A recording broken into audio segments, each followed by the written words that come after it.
आज 3 जनवरी 2026 है और अगर आप आज प्रयागराज में हों तो आपको हवा में एक अलग ही ऊर्जा महसूस होगी। गंगा, यमुना और अदृश्य सरस्वती का संगम। ये सिर्फ नदियों का मिलन नहीं है, बल्कि ऐसा लगता है मानो यहां भारत की आत्मा सांस लेती है।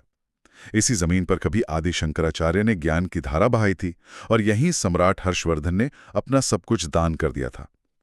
आज हम इसी संगम की रेत पर सदियों से लग रहे माघ मेले की कहानी में उतर रहे हैं। एक ऐसी परंपरा जो हजारों सालों से हर तूफान के सामने खड़ी रही है। बिल्कुल। और जब हम हजारों साल कहते हैं तो ये कोई मुहावरा नहीं है। दुनिया में बहुत कम ऐसी परंपराएं हैं जिनका लिखित और जीवंत प्रमाण इतने लंबे समय से मिलता हो। माघ मेला सिर्फ एक धार्मिक मेला नहीं है, ये एक टाइम कैप्सूल जैसा है। आप यहाँ आते हैं तो आप सिर्फ 2026 में नहीं होते, आप इतिहास की कई परतों से एक साथ गुजर रहे होते हैं। इसकी सबसे हैरान करने वाली बात यही है कि सल्तनतें आईं और गईं, साम्राज्य बने और मिट गए, लेकिन ये मेला ये हर दौर में हर मुश्किल के बावजूद चलता रहा। यही बात मुझे सबसे ज्यादा खींचती है। तो चलिए इस टाइम कैप्सूल का ढक्कन खोलते हैं। सबसे पहली परत कौन सी है? हमें इसका पहला जिक्र कहाँ मिलता है? मैं जानता हूं कि ऐसी परंपराओं को अक्सर पुराणों से जोड़ा जाता है, लेकिन क्या इसकी जड़ें उससे भी पुरानी हैं? हाँ, और यही इसकी प्राचीनता का सबसे बड़ा सबूत है। इसका सबसे पुराना लिखित संकेत हमें ऋग्वेद के एक परिशिष्ट यानी खिल सूक्त में मिलता है। वहां संगम पर स्नान की महिमा का जिक्र है। सोचिए, हम उस समय की बात कर रहे हैं जब शायद दुनिया की ज्यादातर सभ्यताएं अपनी शुरुआती दौर में थीं। ऋग्वेद में? वाह! जी हाँ, लेकिन इसका जो विस्तृत और कहानी वाला रूप है वो हमें पद्म पुराण और मत्स्य पुराण जैसे ग्रंथों में मिलता है। अच्छा, तो पुराणों की कहानियों पर आते हैं। मुझे लगता है कि ज्यादातर लोगों ने अमृत की बूंदें गिरने वाली कहानी तो सुनी ही होगी, लेकिन आपने एक और कहानी का जिक्र किया था जो इससे भी ज्यादा मौलिक लगती है, सृष्टि की रचना से जुड़ी हुई। आपने सही पकड़ा। अमृत वाली कहानी तो कुंभ से ज्यादा जुड़ी है, लेकिन इस जगह की पवित्रता की नींव एक और पुरानी कथा रखती है। पुराण कहते हैं कि जब भगवान ब्रह्मा ने सृष्टि की रचना पूरी की तो उन्होंने ब्रह्मांड का सबसे पहला और सबसे महत्वपूर्ण यज्ञ करने के लिए इसी भूमि को चुना। पहला यज्ञ? जी, सबसे पहला। इसी पहले यज्ञ से जगह का नाम पड़ा प्रयाग। प्र यानी प्रथम और याग यानी यज्ञ। तो प्रयाग का मतलब हुआ यज्ञों में सबसे पहला और सबसे श्रेष्ठ। वाह!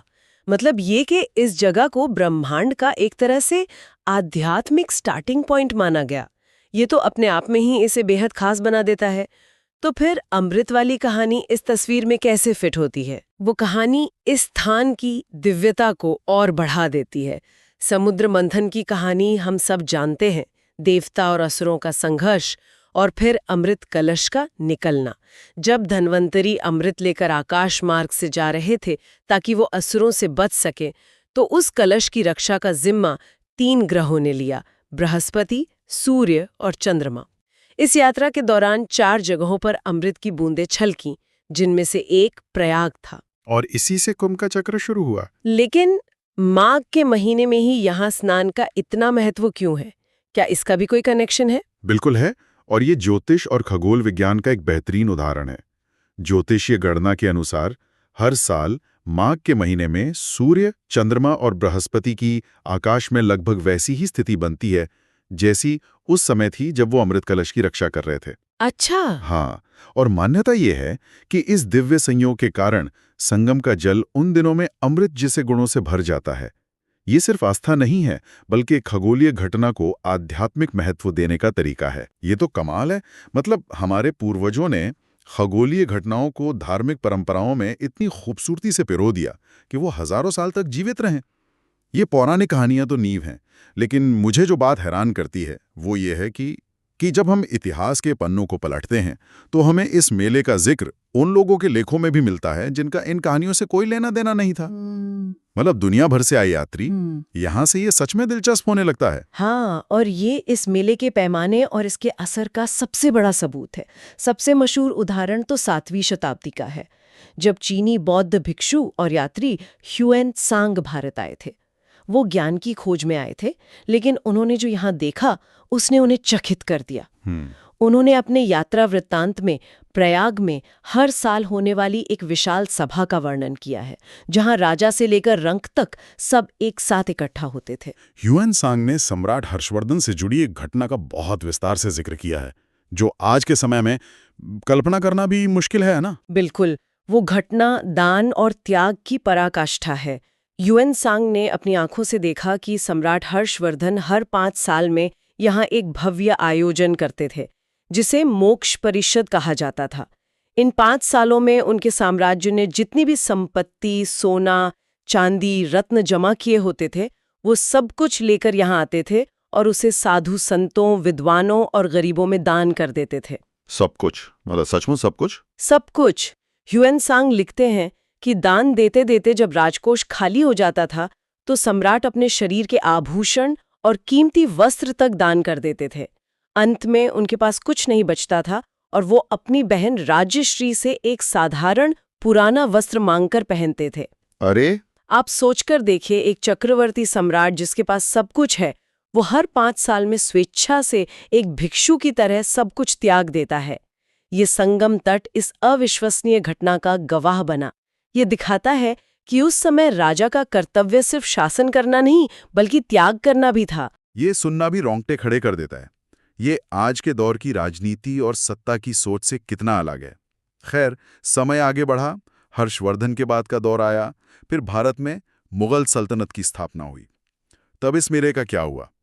एक नई सत्ता, एक नया धर्म, क्या इसका इस परंपरा पर कोई असर पड़ा? ये एक बहुत ही जरूरी सवाल है। अक्सर लगता है कि ऐसी स्थितियों में पुरानी परंपराएं खत्म हो जाती होंगी, लेकिन माघ मेले के साथ ऐसा नहीं हुआ। इसका सबूत हमें मुगल काल के सबसे प्रामाणिक दस्तावेज अबुल फजल की आईने अकबरी में मिलता है। आईने अकबरी में? जी, उसमें साफ साफ प्रयाग में होने वाले स्नान और मेले का जिक्र है और इसे एक महत्वपूर्ण तीर्थ बताया गया है। लेकिन अकबर ने तो यहाँ एक बहुत बड़ा किला भी बनवाया और शहर का नाम बदलकर इलाहाबाद यानी अल्लाह का शहर रख दिया। क्या इससे कोई टकराव पैदा नहीं हुआ? ये भारतीय इतिहास का एक बहुत ही दिलचस्प पहलू है। हाँ, अकबर ने संगम के ठीक ऊपर एक मजबूत सैन्य किला बनवाया और शहर को एक नया नाम दिया, जो कि एक बड़ा बदलाव था। लेकिन इसके बावजूद उन्होंने मेले की धार्मिक स्वायत्तता में कोई दखल नहीं दिया। मेला वैसे ही लगता रहा, लोग वैसे ही आते रहे। ये शायद उस दौर की मिली-जुली संस्कृति या फिर अकबर की प्रैग्मैटिक मतलब व्यवहारिक नीति का नतीजा था। उन्हें पता था कि ये परंपरा लोगों की आस्था से इतनी गहरी जुड़ी है कि इसे छेड़ना ठीक नहीं होगा। तो सत्ता बदली, शहर का नाम बदला, एक विशाल किला भी बन गया, लेकिन संगम की लहरों पर आस्था का मेला अपनी रफ्तार से चलता रहा। सत्ता की ताकत और आस्था की शक्ति का एक साथ मौजूद रहना कमाल है। लेकिन ये शांति हमेशा तो नहीं रही होगी। मुगलों के बाद अंग्रेज आए, उनका नजरिया तो पूरी तरह से व्यापार और मुनाफे पर टिका था। उन्होंने इस आस्था के सागर को देखकर क्या सोचा होगा? आपने बिल्कुल सही नब्ज पकड़ी। जहां हर्षवर्धन को दान और त्याग देखा, वहीं ईस्ट इंडिया कंपनी को रेवेन्यू यानी कमाई का एक जरिया देखा। ये 2 अलग अलग दुनियाओं, 2 अलग अलग सोच का टकराव था। 18वीं और 19वीं सदी के ब्रिटिश रिकॉर्ड्स बताते हैं कि जब उन्होंने देखा कि हर साल माघ के महीने में यहाँ लाखों लोग इकट्ठा होते हैं, तो उन्होंने इस पर पिलग्रिम टैक्स लगा दिया। पिलग्रिम टैक्स मतलब तीर्थयात्री कर? जी हाँ, यानी आस्था पर टैक्स। यहाँ आने के लिए, डुबकी लगाने के लिए लोगों को पैसे देने पड़ते थे। जी हाँ, हर तीर्थयात्री से एक रकम वसूली जाती थी। ये अंग्रेजों की मानसिकता को दिखाता है। उनके लिए ये भीड़ सिर्फ एक नंबर थी जिससे मुनाफा कमाया जा सकता था। लेकिन उन्होंने भारतीय मानस को समझने में गलती कर दी। इस टैक्स का जबरदस्त विरोध हुआ। स्थानीय नेताओं, पुजारियों और आम लोगों ने इसे अपनी आस्था पर हमला माना। कई सालों तक विरोध प्रदर्शन और बहस चलती रही। और इसका नतीजा क्या हुआ? क्या लोगों ने आना बंद कर दिया? नहीं, लोग आते रहे, लेकिन विरोध की आवाज बुलंद होती गई। आखिरकार लोगों के दबाव और लगातार विरोध के आगे ब्रिटिश सरकार को झुकना पड़ा और 1840 में ये तीर्थयात्री कर खत्म कर दिया गया। ये घटना छोटी लग सकती है, लेकिन ये दिखाती है कि लोगों की सामूहिक आस्था के सामने बड़ी-बड़ी सत्ताएं भी कमजोर पड़ जाती हैं। इस मेले ने वो दौर भी देखा और जीत हासिल की। इन सभी ऐतिहासिक परतों से गुजरते हुए एक शब्द बार बार हमारे सामने आता है, कल्पवास। मैंने सुना है कि ये सिर्फ 1 महीने तक नदी किनारे तंबू में रहना नहीं है, बल्कि ये इस मेले का आध्यात्मिक सार है। इसके पीछे का दर्शन क्या है? निश्चित रूप से, अगर माघ मेला एक शरीर है तो कल्पवास उसकी आत्मा है। इसका शाब्दिक अर्थ है कायाकल्प करना, यानी अपने शरीर और अपनी चेतना का नवीनीकरण। ये 1 महीने की बहुत ही अनुशासित साधना है। जो लोग कल्पवास का प्रण लेते हैं, जिन्हें कल्पवासी कहते हैं, वो अपना घर परिवार, अपनी सुख सुविधाएं, सब कुछ 1 महीने के लिए छोड़कर यहाँ गंगा किनारे एक छोटे से तंबू में रहते हैं। उनका पूरा दिन कैसे गुजरता है? ये बहुत कठिन लगता होगा। कठिन तो है, और यही इसकी साधना है। कल्पवासी सूर्योदय से पहले उठकर संगम में स्नान करते हैं। दिन में केवल 1 बार, वो भी बिना मसाले का सात्विक भोजन करते हैं। उनका बाकी का पूरा समय ईश्वर का ध्यान करने, भजन कीर्तन सुनने और आध्यात्मिक चर्चाओं में बीतता है। वो दुनिया की भाग-दौड़, मोबाइल फोन, टीवी, इन सब चीजों से पूरी तरह कट जाते हैं। अगर हम इसे आज की भाषा में समझें तो ये एक तरह का स्पिरिचुअल डिटॉक्स रिट्रीट जैसा लगता है। क्या इसके पीछे कोई वैज्ञानिक तर्क भी है? बिल्कुल, आप इसे एक प्राचीन वेलनेस प्रोग्राम कह सकते हैं। इसके पीछे का विज्ञान बहुत गहरा है। 1 महीने तक आप नदी के किनारे रहते हैं, जहां हवा में ऑक्सीजन की मात्रा ज्यादा और प्रदूषण कम होता है। आप सादा, हल्का और पौष्टिक भोजन करते हैं, जिससे आपका पाचन तंत्र सुधरता है। आप मानसिक तनाव और चिंताओं से दूर रहते हैं, जिससे आपका नर्वस सिस्टम शांत होता है। ये पूरी प्रक्रिया वैज्ञानिक रूप से आपके शरीर को अंदर से साफ करती है और आपके मन को एक नई ऊर्जा देती है। इसीलिए इसे कायाकल्प कहा गया है। शरीर और मन का एक कंप्लीट रीसेट। बिल्कुल। तो ये सिर्फ एक धार्मिक अनुष्ठान नहीं, बल्कि खुद को शारीरिक और मानसिक रूप से स्वस्थ करने की एक पूरी तरह से डिजाइन की गई प्रक्रिया है। ये सच में अद्भुत है। चलिए अब इतिहास और विज्ञान से निकलकर आज के समय में लौटते हैं। जो लोग इस जीती जागती विरासत का अनुभव करना चाहते हैं, उनके लिए इस साल 2006 की खास स्नान तिथियां कौन-कौन सी हैं? हाँ, इस साल का मेला तो आज यानी 3 जनवरी को पौष पूर्णिमा के स्नान के साथ शुरू हो ही चुका है। ये पहला बड़ा स्नान होता है जब कल्पवासी अपने तंबू बसाना शुरू करते हैं। इसके बाद अगला बड़ा दिन 14 जनवरी को मकर संक्रांति का होगा, जब सूर्य धनु राशि से मकर राशि में प्रवेश करते हैं। सही कहा, वो एक बहुत बड़ा स्नान पर्व है। लेकिन सबसे ज्यादा भीड़ मौनी अमावस्या को होती है।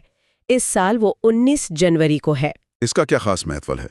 मौनी अमावस्या को इस मेले का सबसे बड़ा और सबसे पवित्र दिन माना जाता है। मौनी मतलब मौन। इस दिन लाखों लोग बिना कुछ बोले मौन रहकर स्नान और दान करते हैं। पौराणिक मान्यताओं के अनुसार इसी दिन ग्रहों का वो विशेष अमृत योग बनता है, जिसके कारण संगम का जल अपने चरम आध्यात्मिक प्रभाव पर होता है। बहुत खूब। और इसके बाद को माघी पूर्णिमा का स्नान होगा, जो कल्पवास के समापन का प्रतीक है। और मेले का आखिरी प्रमुख स्नान 15 फरवरी को महाशिवरात्रि के दिन होगा, जिसके साथ ही ये 1 महीने से ज्यादा चलने वाला आस्था का महापर्व संपन्न हो जाएगा। तो इस पूरी चर्चा का क्या सार निकलता है? इन कहानियों, ऐतिहासिक तथ्यों, परंपराओं और खगोलीय गणनाओं को एक साथ रखकर देखें तो ये माघ मेला हमें क्या बताता है? अगर हम इन सब धागों को एक साथ जोड़ें तो एक बहुत साफ तस्वीर उभरती है। प्रयागराज का माघ मेला सिर्फ एक इवेंट नहीं है, ये हमें याद दिलाता है कि हम एक ऐसी संस्कृति का हिस्सा है जो समय के थपेड़ों से नहीं डरती। ये लचीलेपन, निरंतरता और गहरी आस्था का एक जीवंत स्मारक है। ये बताता है कि कैसे एक परंपरा खुद को हर युग के हिसाब से ढलती हुई बिना रुके हजारों सालों से बह रही है, ठीक उसी संगम की तरह जिसमें कई नदियां आकर मिलती हैं और फिर भी अपनी पहचान बनाए रखती हैं। बिल्कुल सही।